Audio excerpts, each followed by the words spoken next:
Assalamualaikum warahmatullahi wabarakatuh. Salam sejahtera untuk kita semua. Terima kasih atas waktu yang diberikan oleh adik-adik sekalian dalam menyaksikan video penjelasan dari saya untuk mata kuliah teknologi data. Pada hari ini kita akan membahas mengenai konsep dasar cluster analisis. Namun sebelum kita mulai pembahasan hari ini, saya ingin mengucapkan sedikit rasa terima kasih saya kepada rekan saya, Bapak Toga Aldila Cindratama dari Politeknik Negeri Malang PSDKU Kediri. Beliau yang sudah memprovide secara gratis course untuk channel ini. Ya, begitu juga ingin saya sampaikan rasa terima kasih juga kepada tim 365 Data Science, di mana materinya digunakan untuk video saya kali ini. Baik, topik pada hari ini yang pertama kita akan membahas tentang seperti biasa, kita selalu memulai topik kita dengan pendahuluan, kemudian diikuti dengan contoh penggunaan untuk cluster analisis, kemudian nanti akan kita bahas juga matematika dasar yang digunakan untuk membuat clustering. Kemudian yang keempat kita nanti akan membahas sedikit mengenai salah satu algoritma clustering yang populer yaitu algoritma K-means. Baik, untuk yang pertama yang perlu kita pahami sebenarnya apa sih cluster analisis itu? Nah, cluster analisis ini pengertian formalnya sesuai dengan yang saya ambil dari materi 365 Data Science.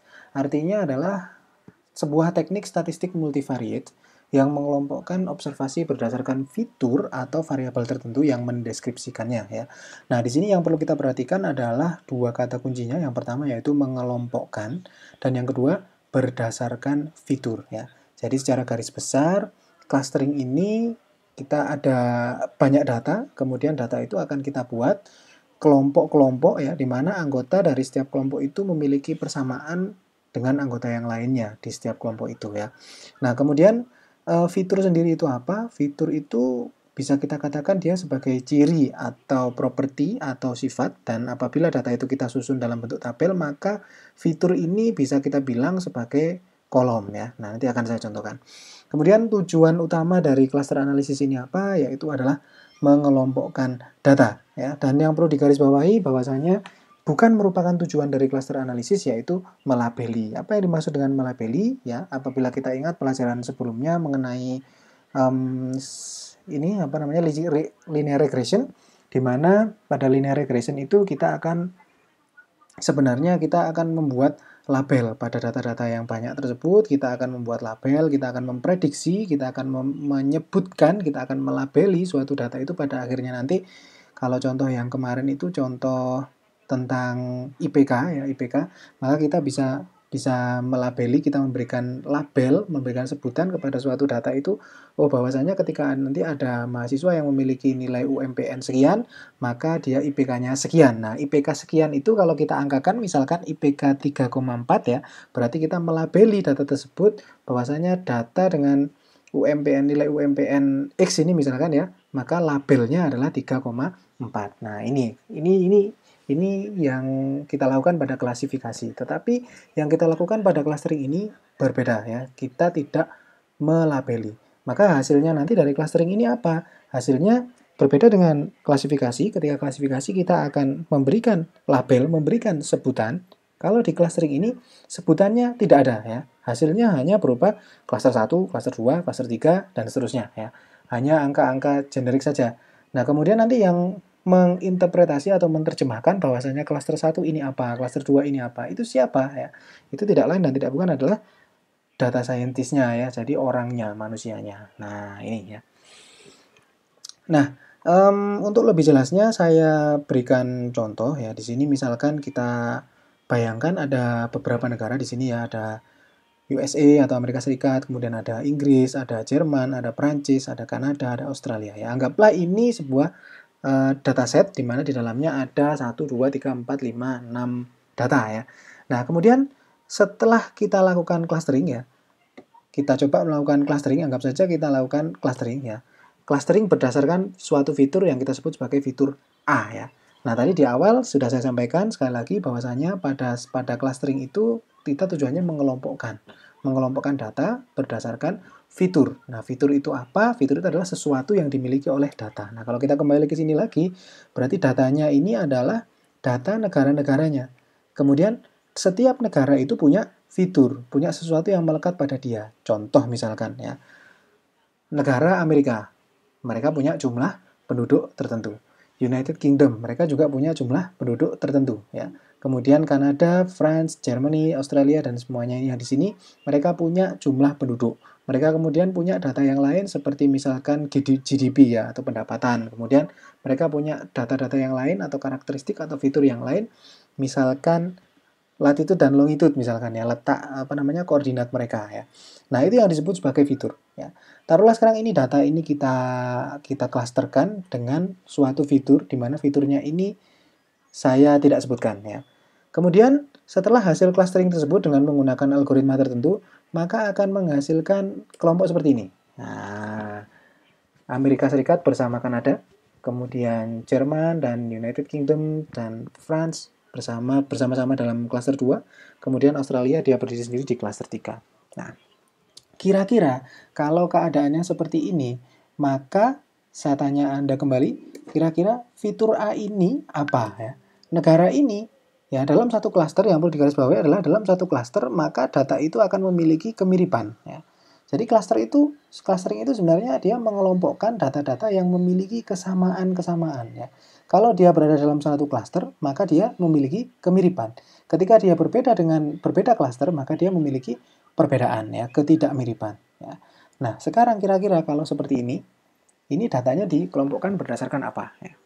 Kanada dengan Amerika, kemudian Jerman dengan Inggris dengan Perancis, kemudian Australia ya. Nah, labelnya di sini lihat tidak ada label, yang perlu digarisbawahi di clustering itu dia tidak ada label ya. Jadi dia tidak melabeli. Clustering hanya mengelompokkan saja tanpa bisa tahu kelompok ini kelompok apa ya. Makanya hasilnya di sini hanya cluster 1, cluster 2, cluster 3. Kemudian untuk bisa menginterpretasi cluster ini, siapa yang melakukan? Saya ulangi sekali lagi bahwasanya yang melakukan itu adalah orangnya atau data scientist-nya ya. Nah, ini kalau kita cermati, negara-negara ini dikelompokkan berdasarkan apa ya. Nah, negara-negara ini dikelompokkan berdasarkan benuanya ya kan. Nah, Kanada dan Amerika berada di benua Amerika, kemudian Jerman, Inggris, Prancis berada di benua Eropa dan kemudian Australia berada di benua Australia. Nah, maka dari itu fitur A tadi ternyata adalah fitur geografisnya ya, letak geografisnya. Jadi negara-negara tadi dikelompokkan berdasarkan fitur letak geografisnya sehingga ditemukan kelompok-kelompok seperti ini ya.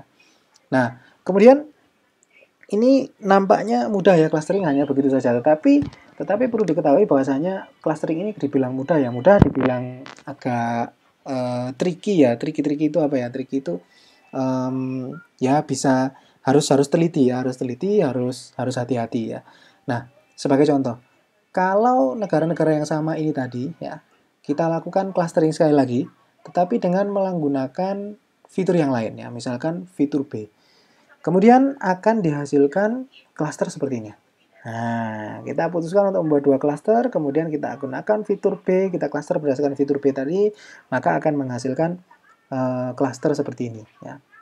Nah, klaster seperti ini, ya, beda kan ya dengan yang tadi ya. Negaranya sama, perhatikan, Kanada, USA, United Kingdom, Australia, France, Germany, semuanya sama, negaranya seperti yang tadi, tetapi klaster yang dihasilkan kok beda.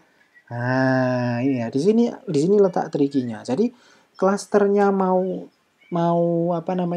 isinya berapa, jumlah klasternya berapa, di klaster berdasarkan fitur apa ya, itu semuanya sepenuhnya di bawah kendali manusia, di bawah kendali manusianya, di bawah kendali data science-nya ya. Jadi kalau kita cermati lagi, ini kira-kira berdasarkan apa? Fitur B tadi ini dia berdasarkan apa? Ya. Nah, kalau kita cermati, fitur B ini dia berdasarkan bahasa yang digunakan ya. Kalau kita lihat di sini Kanada bahasa Inggris, bahasa Inggris, Amerika bahasa Inggris, Australia juga dia pakai bahasa Inggris. Sedangkan dua negara ini bahasa nasionalnya dia bukan bahasa Inggris, bahasa Prancis dan bahasa Jerman ya. Jadi dia kenapa kok nggak 3, Pak? Kenapa kok nggak 3? Harusnya kan 3 klaster.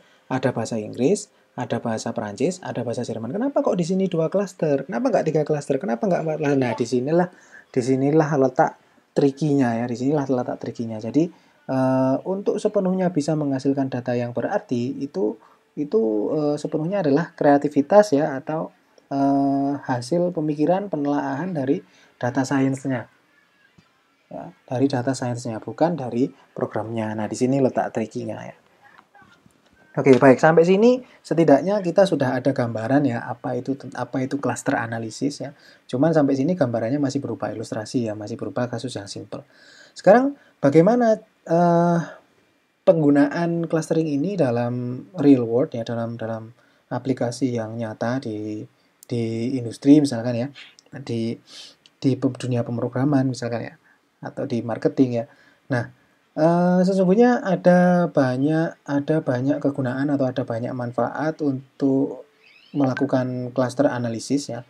Nah, ada banyak, tapi di sini saya contohkan dua. Yang kedua, yang pertama adalah penggunaannya untuk market segmentation analysis, dan yang kedua image segmentation. Ini di image processing ya. Kalau yang di sini ini di analisis statistik ya, marketing ya. Kalau yang ini dia di bidang image processing ya. Nah, yang pertama di di studi kasusnya adalah market segmentation analysis ya. Nah, bayangkan Anda bekerja di sebuah perusahaan yang mengalami kerugian karena biaya promosi yang kurang terarah ya. Jadi kalau perusahaannya belum punya data science nih sebelumnya. Jadi dia punya budgetnya dipakai untuk promosi. Ya, karena promosinya itu main tembak saja yang nggak diarahkan ya, itu dia akhirnya mengalami kerugian ya. Kenapa kok bisa begitu? Ya iya, karena kalau kita cermati misalkan ya di YouTube misalkan ya, ketika channelnya itu channel tentang anak-anak, maka produknya yang tampil di sana adalah produk untuk anak-anak. Ketika channelnya ini misalkan channel tentang fashion misalkan, maka image yang muncul di sana atau iklan yang muncul di Facebook di YouTube ini berarti biasanya dia yang muncul adalah produk-produk fashion ya. Kemudian misalkan contoh lagi, misalkan kalau di channel YouTube biasanya kita sering melihat ini ya streamer, game-game streamer gitu ya. Nah, yang muncul nanti biasanya iklan game. Nah, ini adalah contoh yang bagus dari YouTube bahwasanya iklan itu diarahkan berdasarkan segmen-segmen khusus ya. Misalkan produk anak-anak tadi diarahkan ke segmen penonton anak-anak. Produk fashion diarahkan ke segmen penonton channel fashion. Kemudian produk game diarahkan ke segmen penonton yang suka main game. Nah, ini adalah suatu hal yang lumrah ya, suatu hal yang masuk akal dilakukan oleh sebuah perusahaan.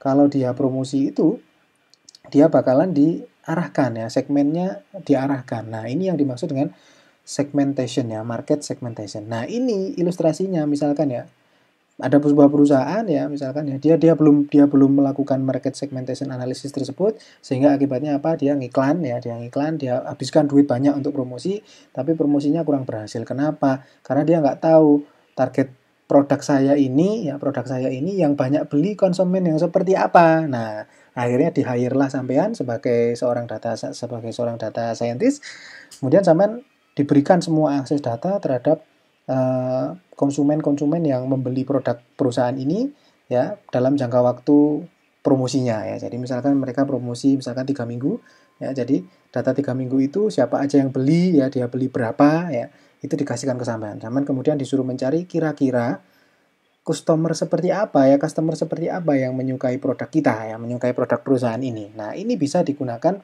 clustering ya. Langkahnya seperti ini kira-kira ya. Nah, Anda sebagai data scientist, Anda akan melihat datanya ya. Kemudian yang Anda lakukan apa ya? Ini penting sekali bahwasanya untuk clustering itu biasanya kita gunakan diagram ya, grafik yang namanya scatter plot ya. Nah, di sini sampean pertama sampean akan memvisualisasikan datanya, menampilkan data-data pembelinya itu ya. Di sini ada banyak pembeli ya. Selama misalkan 3 minggu promosi itu ada sekian banyak pembeli. Itu sampean punya data umurnya ya, umur pembelinya, kemudian jumlah belinya mereka berapa ya. Ini mungkin ini contohnya misalkan dalam 1,5 juta misalkan ya. Nah, ini jadi ada orang yang belinya sedikit, ada orang yang belinya banyak, ada yang malah ngutang dan seterusnya gitu ya. Nah, jadi akhirnya sampean gambarkan, sampean visualisasikan data-data pembelian tersebut ke dalam scatter plot ya. Nah, di sini kalau kita lihat datanya itu dia punya fitur, fiturnya ada dua. Fiturnya ada age atau umur, kemudian spending atau duit yang dibelanjakan sama mereka ya. Jadi satu titik ini apa? Satu titik ini di sini satu orang customer, satu orang customer, satu orang customer, satu orang customer.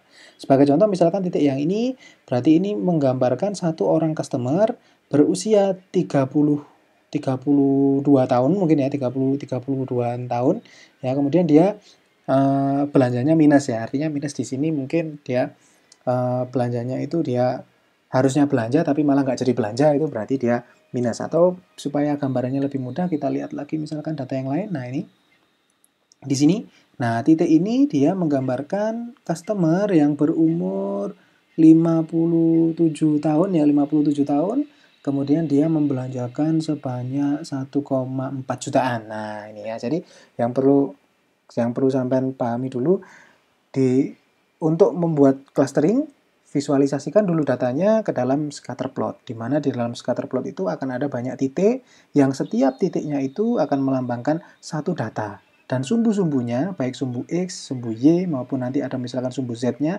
itu menggambarkan fitur dari tiap-tiap titiknya, dari tiap-tiap datanya. Ya. Nah, setelah sampean menggambar scatter plot ini, memvisualisasikan datanya dalam scatter plot ini, kemudian sampean melakukan clustering, ya. Kemudian Anda sebagai data scientist akan melakukan clustering ya, cluster analisis, dan sampai nyoba-nyoba di cluster 1, di cluster jadi dibikin jadi satu cluster, dibikin jadi 2 cluster, 3 cluster, sampai akhirnya sampai memutuskan untuk membuat menjadi 4 cluster ya. Nah, ketemu cluster seperti ini ya. Cluster. Nah, ini ya ketemu ya clusternya ya. Jadi 4 cluster. Jadi pengguna atau pembeli dari produk kita ini, pembeli dari produk perusahaan tersebut tadi, ternyata segmennya ya, segmen itu adalah jenis customernya ya, itu ternyata ada 4 jenis sesuai dengan klasternya ini. Ada 4 klaster ya, ada 4 jenis konsumen yang menggunakan produk kita ya. Dan di sini makin tinggi ke sini, makin ke kanan dia makin tua, makin ke atas makin banyak duit yang dibelanjakan ya. Nah, di sini setelah Anda klasterkan ya, setelah Anda klasterkan, Anda mendapatkan 4 klaster, kemudian Anda melakukan penelaahan ya. Program Anda sampai sini saja ya. Berikutnya untuk menyimpulkan hasilnya itu perlu pemikiran dari Anda sendiri sebagai manusianya ya. Nah, kemudian Anda simpulkan bahwasanya kalau kita lihat ini ya, grafiknya ini ya, yang di sini ini ya, customer yang di sini ya, makin dia ke atas ya makin belanja lebih banyak, makin dia ke kanan dia makin tua ya. Makin ke kiri makin muda, makin sedikit dia belanjain duitnya makin sedikit ya. Nah, ini kemudian Anda melabeli. Yang melabeli siapa? Ingat, yang melabeli bukan program, tapi melabeli adalah Anda sendiri, Anda analisis sendiri. Anda yang manusianya itu yang memberikan labelnya ya.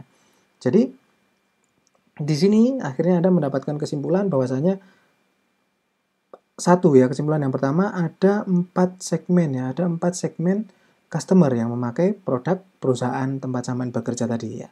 Yang pertama adalah orang berusia muda yang membelanjakan sedikit duitnya ya. Kemudian ini orang yang usianya agak tua ya dan membelanjakan sedikit ya. Ini orang muda yang belanjanya banyak, dan kemudian ini orang parubaya yang ini membelanjakan uangnya lebih banyak ke produk kita ya.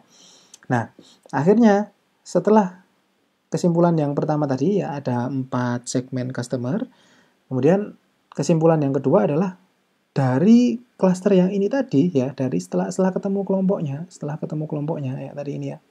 Setelah ketemu kelompoknya ya. Ini tadi klaster ini ya, klaster anak muda yang belanja sedikit, ini anak muda yang belanja banyak, ini orang parubaya yang belanja sedikit, ini orang parubaya yang belanja banyak ya. Nah, kesimpulan yang pertama tadi adalah jenis-jenis segmennya. Kesimpulan yang kedua adalah bahwasannya yang terbanyak memakai produk di perusahaan kita ini tadi, itu yang mana? Yang ini, atau yang ini? Ya. Nah, dapat dengan mudah kita lihat bahwasanya orang yang paling banyak yang potensial menggunakan produk kita itu tadi ternyata adalah orang-orang tua yang membelanjakan duitnya dengan banyak ya. Nah, ini kok bisa saya tahu ini yang paling banyak mengkonsumsi? Ya gampang saja, tinggal dihitung titik-titiknya. Nah, ini titiknya ada berapa? 1, 2, 3, 4, 5, 6, 7, 8, 9, 10, 11, 12, 13. Ya 13, yang ini ada berapa? Ini kelihatannya banyak, cuman karena sebarannya saja ya. Ini 13, kalau titiknya ini ada 1, 2, 3, 4, 5, 6, 7, 8, 9. Ini ada 9, ya, yang lain lebih sedikit.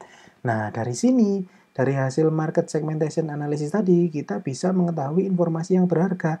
Apa ya? Bahwasanya orang yang paling banyak menggunakan produk kita itu adalah orang-orang parubaya atau orang tua yang duitnya banyak ya. Nah, dari sinilah kemudian efek strategisnya apa ke perusahaan? Efek strategisnya adalah kita nggak lagi nanti menghambur-hamburkan uang untuk bikin iklan yang ditargetkan ke anak muda. Wes, nggak kepake ya. Karena anak muda di sini belanjanya sedikit semua ya. Yang belanjanya itu kebanyakan kalau anak muda itu cuma sedikit ya. Anak muda cuma sedikit ya. Yang belanjain banyak, nah cuma beberapa ya. Yang belanjainnya sedikit banyak, kebanyakan belanjain sedikit di sini. Ya. Kemudian kita bisa mengarahkan iklannya tadi ya, promosi-promosinya tadi ke orang-orang tua yang duitnya banyak. Nah, ini bisa menghemat banyak uang untuk promosi ya. Nah, ini adalah contoh penggunaan clustering ya. Yang pertama yaitu untuk market segmentation analysis atau analisis segmentasi pasar ya. Segmen itu apa? Segmen itu adalah sekali lagi tadi ya, segmen itu adalah jenis-jenis ya, jenis-jenis customer ya, jenis-jenis pelanggan yang menggunakan produk kita ya. Nah, ini sangat-sangat penting sekali ya. Kebanyakan perusahaan kalau di Indonesia tentu saja belum menerapkan ini kalau dia perusahaan yang misalkan kelasnya menengah ke bawah dan belum tersentuh oleh data ya, belum tersentuh oleh data analisis ya. Nah, kemudian ada lagi contoh penggunaan clustering yang berikutnya yaitu untuk di bagian image segmentation ya. Ini sebagai gambaran umum saja, saya tidak akan mendetail di sini cara kerjanya gimana. Nah, sebagai gambaran apakah Anda tahu ini gambar apa ya atau gambar siapa? Kita tahu di situ ada gambar kacamata tapi nggak jelas. Ya di kacamata itu dipakai oleh siapa atau sama apa ya. Nah, dengan menggunakan clustering, Anda bisa mempelajari tekniknya lebih detail mungkin di mata kuliah ini ya, apa namanya, pengolahan citra ya, di mata kuliah pengolahan citra mungkin. Nah, ketika kita menggunakan clustering, warna ini kalau kita lihat dengan mata ya, ini coklat semua. Padahal kalau dilihat aslinya, datanya, pikselnya, ini memang benar coklat, tapi coklatnya itu angkanya beda dikit-dikit ya. Contoh kalau hitam itu kan berarti 255 ya. Kalau coklat taruhlah kira-kira mungkin 230 ya. Nah, titik-titik ini di coklat-coklatnya ini ada yang 233, 234, 235, 232 misalkan ya. Terus kemudian yang putih ini juga nggak nol semuanya, ada yang 1, ada yang 2, ada yang kalau putih kan nol ya kan, kalau hitam 255 ya. Nah, ini ada yang 0, ada yang 1, ada yang 2. Nah, dia mirip-mirip. Dia kalau kita lihat secara pakai mata kita itu sama-sama putihnya misalkan ya. Kalau yang ini sama-sama coklatnya. Padahal aslinya di pixel-pixelnya itu warnanya dia nilainya beda-beda. Bedanya dikit-dikit. Nah, beda dikit-dikit artinya apa? Ya, beda dikit-dikit artinya apa? Beda dikit-dikit artinya dia mirip. Nah, kalau perbedaannya itu kita kita hilangkan misalkan ya, kita jadikan dia satu kelompok misalkan ya. Jadi 235, 233, 234, 232 piksel yang bernilai hitamnya seperti itu ya, 235, 233, 232, 234 misalkan ya, 234, 235 misalkan. Itu kita anggap thread sebagai satu cluster dan kemudian kita jadikan semuanya 235 misalkan. Yang putih juga begitu misalkan, yang 2, 3, 1, 5, 7 kita anggap semuanya putih, kita jadikan satu, kita clusterkan, kita cari, kita jadikan semua yang satu cluster itu kita anggap, kita replace semuanya warnanya jadi warna satu misalkan, jadi warna satu atau putih ya. Nah, maka bisa jadi seperti ini. Nah, ini ya. Nah, di sini kelihatan ini ya. Ini berapa cluster ya. Ini kita clusterkan berdasarkan beberapa cluster ya. Ini clusternya kita banyakin ya. Makin banyak clusternya, makin mendekati gambar aslinya ya. Ini gambar aslinya. Di sini kelihatan gambar anjing pakai kacamata ya. Nah, di sini ya.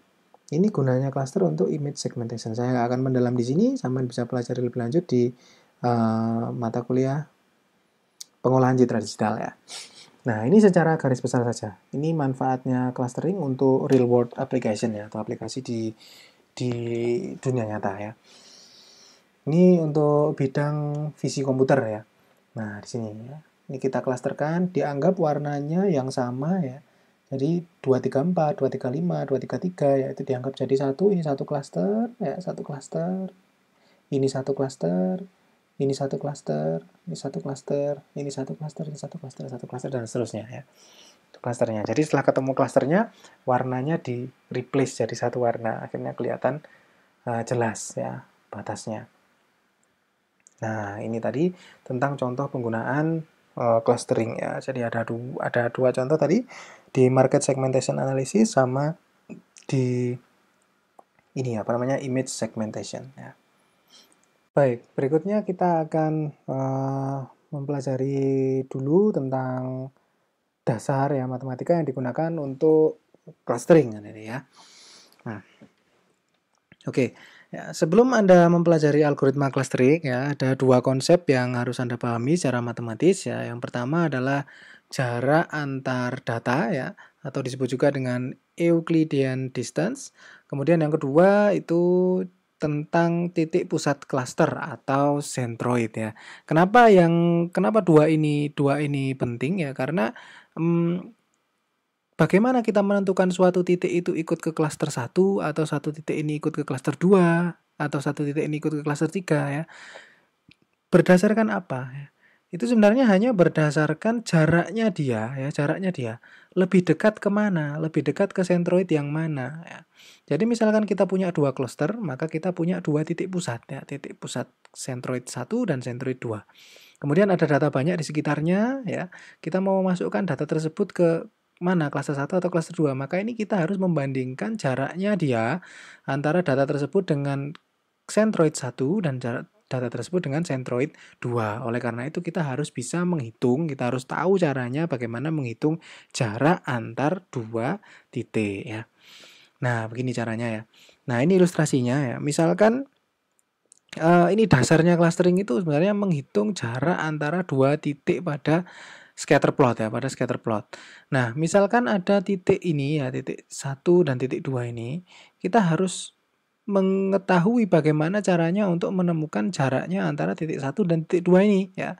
Nah, bagaimana ngitung jaraknya? Ya, ini sebenarnya simpel saja ya. Ini kalau kita kasih garis ya, kita buat lebih detail lagi, maka sebenarnya kita bisa tarik garis ke bawah. Titik ini dia punya koordinat ya, punya koordinat di sumbu Y, punya koordinat di sumbu X ya. Taruhlah ini misalkan dia 3,4,5 ya, dia 3 di sumbu X dan 4,5 di sumbu Y ya. Kemudian titik yang dua tadi dia juga punya koordinat juga ya, dia punya 10 di sumbu X, kemudian 2,5 di sumbu Y ya. Nah, kita tahu ada dua titik ini, yang kita cari adalah garis tebal ini ya. Jadi garis ini melambangkan jarak antara dua titik tersebut. Nah, kalau kita tarik ini garis ke sana, kemudian ini garis ke sini, kemudian ini juga garis ke sumbu Y, ini garis ke sumbu X, kita dapat apa ini ya? Kita dapat bentuk apa ini ya? Kita dapat bentuk bangun dua dimensi ya, bangun datar namanya segitiga ya. Kita dapat segitiga ya. Kemudian apa ada yang masih ingat bagaimana cara mendapatkan sisi miring dari segitiga siku-siku? Nah, ini sebenarnya kita bisa menggunakan rumus Pythagoras biasa saja ya. Jadi kalau masih ingat ya, ini hasil panjang sisi miringnya ini adalah hasil penjumlahan dari kuadrat sisi tegaknya dan sisi lurusnya, kemudian di akar kuadrat kita ketemu jaraknya. Nah, ini rumus Pythagoras biasa. Nah, rumus inilah yang disebut sebagai Euclidean distance kalau di sini ya, kalau di ranahnya machine learning ya.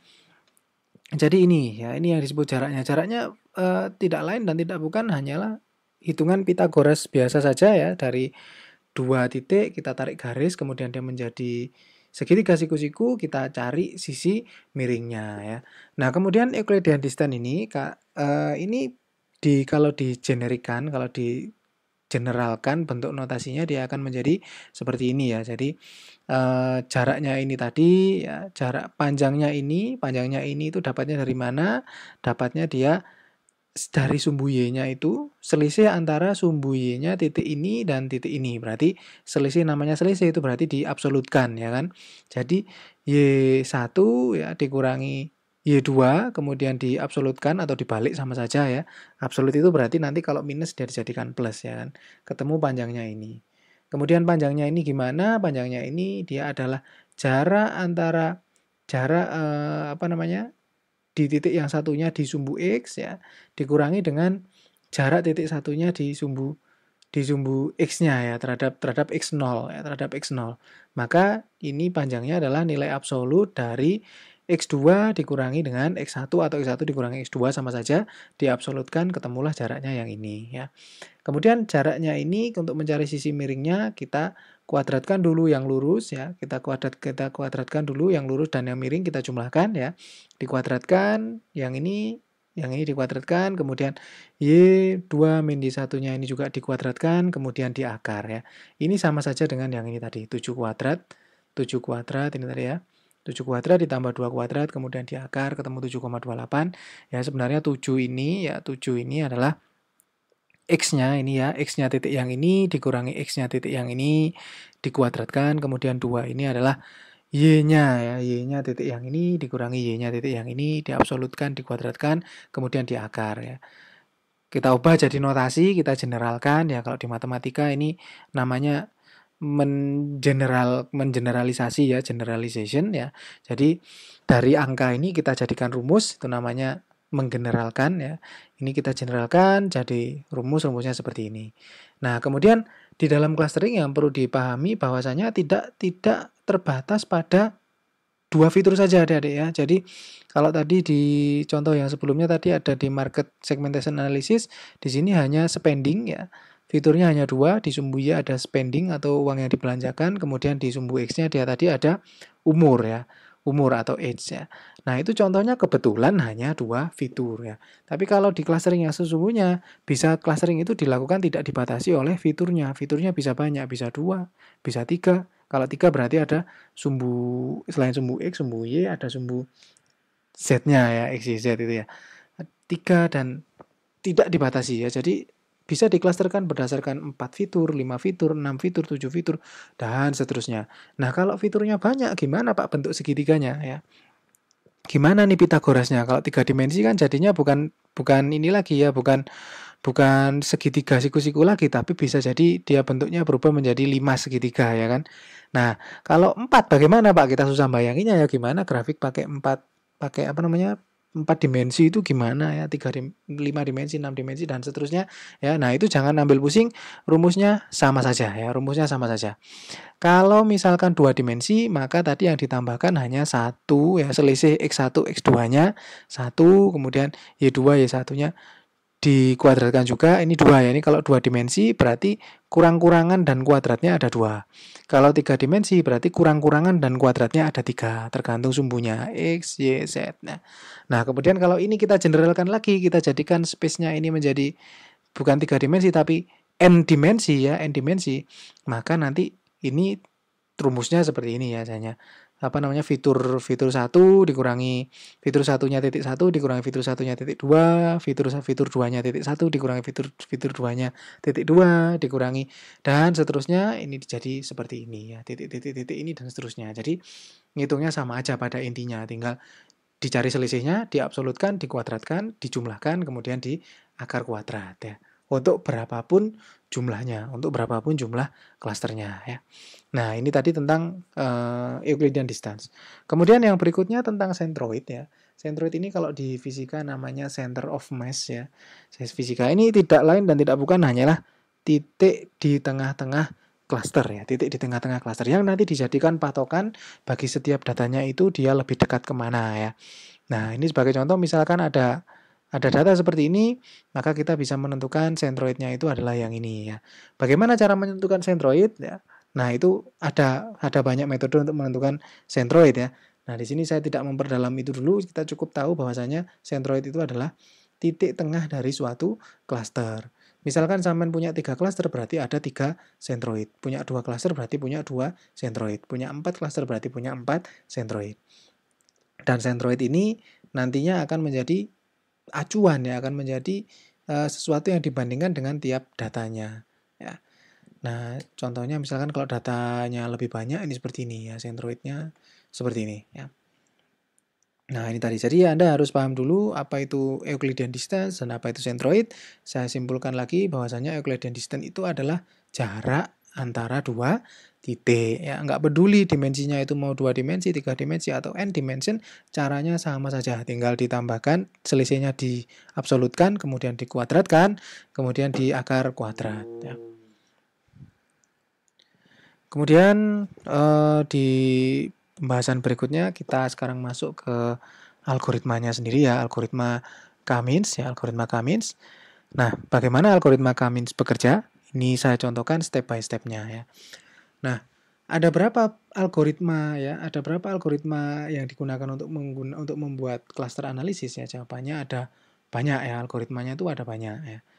Di antaranya di sini yang bisa saya sebutkan ada K-means, ada K-medoids, ada mean shift, ada dbScan, ada AMGMM, ada agglomerative hierarchical clustering, dan masih banyak lagi ya. Terus kemudian mengapa kita mempelajari K-means? Karena sama seperti alasan yang saya gunakan untuk belajar linear regression kemarin, karena K-means ini adalah yang dasar dan yang paling sederhana. Tapi walaupun dia sederhana, dia juga cukup bisa memenuhi untuk kebutuhan umum kita membuat cluster ya.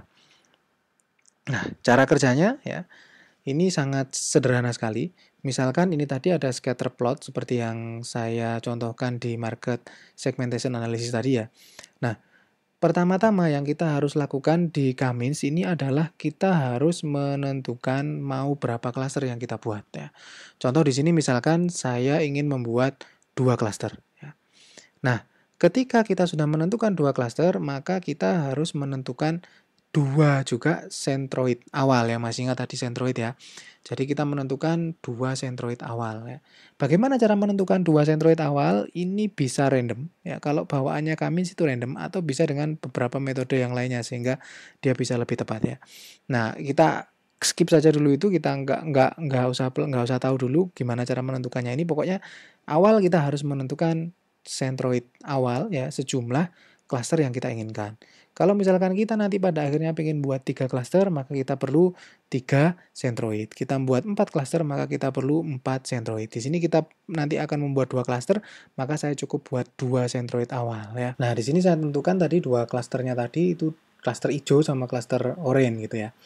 Nah, di langkah berikutnya ini yang tadi kita pelajari ya, Euclidean distance-nya tadi itu kita pakai di sini ya. Jadi setelah kita pilih dua sentroid sesuai dengan 2 klaster kita ya, kita pengen ada 2 klaster, maka kita buat 2 sentroid awal ya. Maka langkah selanjutnya adalah kita menghitung jarak antara tiap-tiap titik yang ada di data kita ya, di semua datanya itu kita hitung jaraknya ke sentroid hijau sama sentroid oranye ya. Nah, lebih dekat mana data ini dengan sentroid hijau atau dengan sentroid oranye? Kita gunakan rumus yang tadi itu, Euclidean distance tadi ya. Nah, dari titik yang ini misalkan contohnya ya, ini titik ini ternyata lebih dekat ke sentroid yang hijau ya daripada sentroid yang orange ya. Maka dia masuk klaster hijau ya, dia ikut klaster hijau. Kemudian titik yang ini misalkan dia ternyata lebih dekat, pastinya lebih dekat daripada ke sentroid hijau ya. Titik yang ini dia ternyata lebih dekat ke klaster yang oranye daripada ke klaster yang warna hijau, maka dia kita masukkan ke dalam klaster oranye ya. Nah, kita lakukan itu semua sampai seluruh titiknya itu dia punya klaster ya. Jadi nggak boleh ada yang tertinggal, semua titik-titik datanya ini harus ikut menjadi anggota ke salah satu klaster. Tidak bisa ada titik yang tidak punya klaster, dan tidak boleh ada titik yang ikut di 2 klaster ya. Di sini setelah kita sampai pada langkah ini, maka berikutnya adalah melakukan penyesuaian ya, update sentroid. Kita lakukan adjusting, kita lakukan penghitungan ulang, kita update sentroidnya. Jadi sentroid ini di sini nggak fix ya, sentroidnya ini berpindah-pindah. Bagaimana cara pindahnya? Ada metodenya sendiri ya. Pokoknya kita tahu saja bahwasanya langkahnya adalah setelah kita masukkan semua titik itu ke dalam klaster yang dekat dengan sentroidnya, maka kita perlu melakukan adjustment atau update, pembaruan centroid ya. Bagaimana caranya dengan menghitung ulang dan kemudian kita mencari centroidnya lagi ya. Centroidnya ini dihitung supaya apa? Diupdate supaya bagaimana? Diupdate, dicari lagi centroidnya, dilebih dekatkan lagi ke klasternya. Contoh tadi ini centroid awal kita ya. Ini centroid awalnya tadi di sini ya, yang hijau tadi di sini, yang oranye tadi di sini. Kita lakukan perhitungan maka dia menjadi sekarang centroidnya berubah di sini ya. Centroid awalnya di sini yang oranye, sekarang oranye ini menjadi lebih mendekat ke klasternya sendiri ya. Ada metode perhitungannya ini ya. Kemudian di sini tadi yang klaster hijau tadi awalnya di sini, dia kita update, sekarang dia menjadi centroidnya di sini ya. Setelah ini kita update centroidnya, maka kita ulangi lagi langkah yang sebelumnya tadi ya.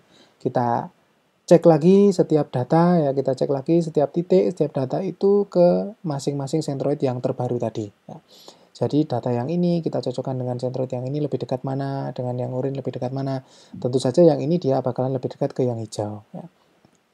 Cuman ini contohnya ada perubahan, ada kalanya dia berubah. Ketika centroidnya berubah, maka klasternya itu tadi, datanya tadi dia bisa berpindah klaster, dia bisa berpindah ke menjadi anggota klaster yang lainnya. Contoh seperti titik yang ini ya. Tadi dia ini anggota klaster yang warna oranye ya. Karena sebelumnya tadi klaster hijaunya ada di sini, dia lebih dekat ke klaster oranye. Tapi karena sekarang klaster hijaunya sudah diupdate berada di sini dan oranyenya berada di sini, kita hitung kembali dia, maka dia sekarang lebih dekat ke yang hijau. Ini artinya apa? Keanggotaan klasternya berubah. Sekarang dia bukan lagi anggota dari klaster oranye, tapi akan menjadi anggota dari klaster hijau. Nah, seperti ini. Kita ulangi terus ya, kita evaluasi jaraknya dengan centroid yang baru ya, kita cocokkan lagi, kita update lagi ya, kemudian kita hitung lagi evaluasi jaraknya, kita ubah lagi centroidnya. Kita ulang itu ya, langkah 3 dan langkah 4 itu sampai dengan tidak ada ya, kita ubah terus ya sampai dengan terus ya, sampai dengan kapan ya? Sampai dengan tidak ada lagi perubahan anggota klaster ya. Nah, ini caranya ya, jalannya algoritma Cummins. Jadi saya ulang lagi dari awal ya. Nah, awalnya kita menentukan centroid awal dulu ya. Centroid awal ini bisa ditentukan secara random atau dengan menggunakan hitungan-hitungan tertentu ya. Kemudian kita hitung jarak antara di setiap datanya ya, antar setiap datanya ini ke centroid awal tadi ya. Lebih dekat yang mana sampai dengan semua data ya. Sampai dengan semua data. Kemudian setelah semua data dapat member ya, setelah semua data ketemu klasternya, dia akan dilakukan adjustment atau perhitungan ulang ya, centroidnya diupdate, diubah, didekatkan lagi ke klasternya masing-masing. Setelah centroidnya berubah, maka diulang lagi prosesnya, seluruh titik akan dicek lagi, dihitung lagi jaraknya, lebih dekat mana ke centroid yang hijau atau centroid yang oranye. Nah, ketika suatu titik ini berubah ya, awalnya dia lebih dekat ke centroid yang satu, ternyata setelah diupdate centroidnya dia lebih dekat ke centroid yang lain, maka secara otomatis keanggotaan klasternya juga dirubah ya. Anggota klasternya dia dirubah. Dia bukan lagi anggota klaster orange, tapi anggota klaster hijau. Nah, terus demikian ya. Kita lakukan update centroid, kemudian kita lakukan perhitungan jarak, kemudian kita lakukan perpindahan data ke dalam klaster yang baru ya. Terus kita ulang terus sampai dengan nanti mentoknya, berhentinya prosesnya ini ketika sudah tidak ada lagi klaster ya, sudah tidak ada lagi data yang berpindah-pindah klaster. Inilah bentuk klaster akhir kita ya. Nah, di sini cara kerjanya Cummins ya secara garis besar ya seperti itu. Algoritma clustering yang lain juga banyak, mereka punya cara-caranya mereka sendiri-sendiri, tapi pada intinya mereka membuat kelompok ya.